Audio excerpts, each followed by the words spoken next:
kordhiya. marka dadka qof kasta ra'yigiisa waa u xor, qof kastana dadkan way kala ra'yi duwan yihiin. sidaas darteed qof dad isla dhashay ama dad isdhalay mararka qaar isku ra'yi noqonaynin caadi waayo. waxaas taas macnaheed waxaa waa kala duwanahay, laba shaqsi ayaa kala nahay. macnaheeda ma aha waa isla dhalaneen, waa isla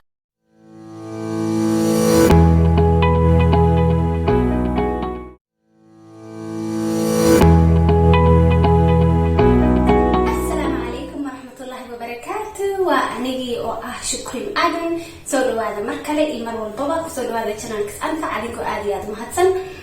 maanta waxaan idiin sii wadayaa bilooyinkii iyo qaababka ama waxyaabaha lagu arko dadka bishaas dhasho kale, dabeecadaha ama kartida ama waxqabadka. marka waxaan maraynaa bishii 8aad oo August la dhaho. bishaas marka dadka bishaas dhasho waxaa markii baaritaanka la sameeyay waxaa soo ogaa dadkan inay dad farxad badan oo reereen badan. waxaa soo ogaa dadkaas inay yihiin dad jecel inay dadka wax la wadaagaan, wax haystaan inay dadka la wadaagaan. waxaa soo ogaa dadkaas inay yihiin dad hogaamiyayaal sax ah.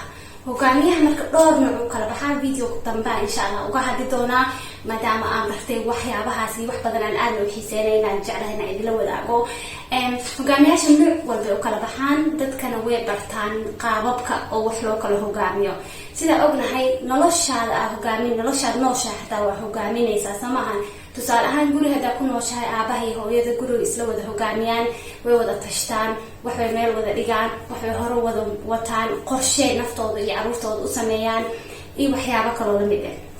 hogaamiye kaleeto waxaa jira meel goob ganacsi hadaad ma aragtay aad adiga hogaaminaysid ama adi maamulaysid, waa qasab inaad maamushid oo waa qasab inaad hogaamisid halkooda ood og tahay meesha aad rabtid inaad tagtid 5 sano kadib oo hadda arkaysid. ma wixii qoray ilaahay qoray waa gooni, balse adiga inaad qortid oo dhaxdid okay sanad hebel waxaa rabaa inaa intaas wax sameeya, meel hebel toga waxaas qabo, sanad labaad waxaa rabaa intaas, sanad saddexaad afar intaas, sanad shan afaraad sidoo kale sanad shanaad. marka inuu jadwal kuu dejisan yahay, qorshahaaga kuu cad yihiin. marka hogaamiyaha kalena waxaa weeye hogaamiye maaragtay diimeed oo kale sida shuyuuqdeen oo kalena hogaamiyaan oo nagu abaabiyaan jidka saxda ee mustaqiimka. sida maaragtay adduunkan laguma waarayo, qof kasta maalin buu ka tagayaa, qof walbana maalin ayuu yimaaday. qofku waaraya mana hadii la waari lahaa dadka anaka naga wanaagsanaa sida nabigeena calayhi salaatu wasalaam ayaa ku waari lahaa. marka shiiqayaasha kale aysan waxay soo galayaan hogaaminta qayb kamid ah. waxay hogaaminayaan bulshada, waxay ku hogaaminayaan nolol wanaagsan oo xasiloon oo degan ay ku noolaadaan halkan ay ugu waaraan jannatul firdaws ilaaha ugu waaro. marka siday saas ku gaari lahaayeen dadka ayay waxay sameynayaan wacyigelin iyo waano iyo hogaamin iyo jidka saxda la qabsanayo iyo wixii shuruudaha laga rabo. qofka shuruud wax walba shuruud ay leedahay. shuruudaha laga rabo qofka inuu jannada ku galo, shuruudaha laga rabo inuu qofka nolol wanaagsan ku noolaado. shuyuuqda ayaa saas noogu hogaamiyaan. sida waxaa soo haray maxay ahayd dadkan kaleeto oo dowladaha oo kale xukumo oo kale, madaxweyneyaasha iyo ra-iisul wasaareyaasha iyo xildhibaanada iyo dadka kale adi dowladda isku duuban ka tirsan. dadkaasna maxay ugu hogaaminayaan sidaa nabad ugu noolaan lahayn, cadaalad ugu noolaan lahayn, sinaan ugu wada noolaan lahayn, kala dambeyn ugu noolaan lahayn, xasilooni ugu noolaan lahayn. marka dadkaas hogaamiyaashay soo galayaan. marka hogaamiyaashaas oo kala duwan marka waxay noqonayaan hogaamiyaha marka sidiisaba laba ugu muhiimsan. labada waxaa mid loo dhasho iyo mid la barto. marka sida iska fahmi kartiinba midka loo dhasho waxaa weeye qofka markaa dhalatay naturalkaaga ilaahay ayaa saas ka dhigay. ma u baahnid meel school tagtid, jaamacad tagtid, training extra qaadatid, aad u baratid sidii dad loo maamuli lahaa ama sidii dad loo hogaamin lahaa. marka midkaas waa midka ilaahay hadiyada kugu siiyey. marka la qofkan oo hibo u leeyahay waxaan hadiyad u leeyahay, waxaa laga wadaa qofka wixii asoona baranin oo iska ogba wixii camal meel ay geynaysaa wixii ma u baahna weligiis hore ma arkin laakiin wuu sii wadayaa.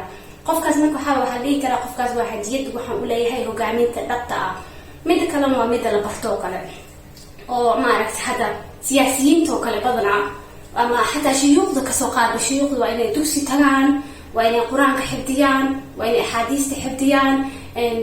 dadka madaxda oo kale, madaxweyneyaasha iyo ra-iisul wasaaraha iyo dadka kale oo dhan oo dowladda ka tirsan ayakana sidoo kale وأنا برتان شرعي ودن كودسن وأنا برتان معرفتي حقوقها إيه حد كذب لعنتا وأنا برتان معرفتي محيط السيد ودن كلوه جاملها وأنا برتان كل كوحو كجري ودك وحى دك وحو هيستو سي وهو جاميان معرفتي مستقبل كوناكسن بوشد أودن دك أودن ومد أودن دك محيط الصومالي أودن ودوان تصانع الصومالي هذا وسوقاته هذا السؤال كان لي شيء أنا بحكي نورهاي إنجليزكا لندن أنا أكون نورهاي قردو بحنا صوها أسبوع عن خميستا ران ناخذ doorashadaas oo la dooranayo duqa magaalada ee London marka doorashadaas hadda waxa haysaneen sidii kaan la dhaho oo muslim dad kale badan la tartamayo dad badan ayaa hore ugu shubay codka hadda ka soo horjeedo oo dhahay ma ugu shubayno sababtoo ah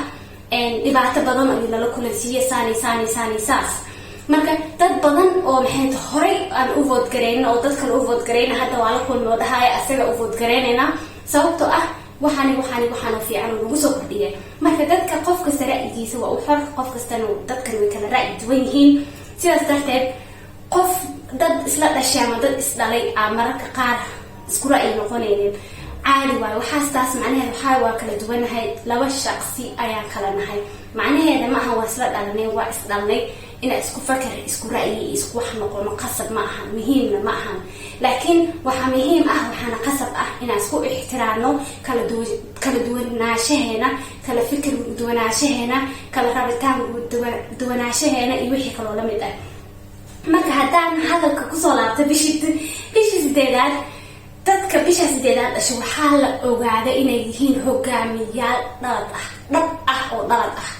oo baranin waxay ku baranin babadana markii baaritaanka waxa lagu soo ogaaday inay yihiin ba ma aragtay wax kasta ama meel kasta oo geysid dadkaas meesha geysid wixii naturally way yaqaanaan waxa maraysa ilaahay ay aloosh oo ilaahay maskaxdooda ku soo duubay ma u baahna tababar gooni ah khibrad gooni ah dag way sameeyaan marka waxyaabaa lagu arkay hadii runtahay waxaas dadkii laga baaray oo daba galay oo baaritaanka science-ka lagu soo baaray ayaa waxaas lagu soo ogaaday haddii ay runtahay haddii been ay tahay adiga og hadaa bishaan dhalatay ani bishaan ma dhalalin fadlan hoos noogu reeb adigoo aad mahadsan waynoo maanta videoga dambe xigo kan markaa dhamay insha Allah isla goobtaan halkan insha Allah bilaha kale inoo duway haddii ay baawdayno mahadsanid fadlan ha iloobin inaad dadka kale sii wadaagsid adigoo aad mahadsan subscribe na samee mahadsanid salaamu calaykum waraxmatullaahi wabarakaatuh